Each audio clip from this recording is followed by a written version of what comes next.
Daxili İşlər Nazirliyinin Kibercinayətkarlıqla Mübarizə Baş İdarəsinin əməkdaşları tərəfindən sosial şəbəkələrdə müxtəlif yalan vədlər və şirinlikləndirici təkliflər verməklə vətəndaşları aldadaraq pul vəsaitlərini ələ keçirən şəxslərə qarşı əməliyyat texniki tədbirlər həyata keçirilib.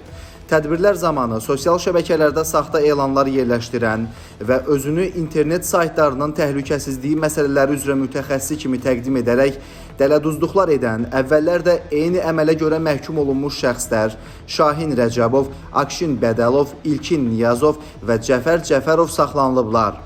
Araşdırmalar zamanı məlum olub ki, Akşin Bədəlov və İlkin Niyazov sosial şəbəkələrdə, eləcə də müxtəlif saytlarda başqalarına məxsus bahalı mobil nömrə, avtomobil və evləri öz əmlakları kimi təqdim edərək dəyərindən qat-qat ucuz qiymətə satılması ilə bağlı elanlar yerləşdiriblər. Cəfər Cəfərov isə müxtəlif müəssisə və iaşə obyektləri ilə WhatsApp mesajlaşma sistemi vasitəsilə əlaqə saxlayaraq özünü brend əşyaların ucuz qiymətə alış-verişində vasitəçi kimi təqdim edib. Nəticədə saxlanılan şəxslər onlara beh göndərən zərər çəkənlərə qarşı dələduzluq edərək pul vəsaitlərini ələ keçiriblər. Tədbirlər zamanı saxlanılan Şahin Rəcəbov isə xarici ölkələrə gedərək oradan Azərbaycanda fəaliyyət göstərən tanınmış şirkətlərlə əlaqə saxlayıb özünü elektron poçt və rəsmi saytların idarə edilməsi şirkətinin rəhbəri kimi təqdim edib.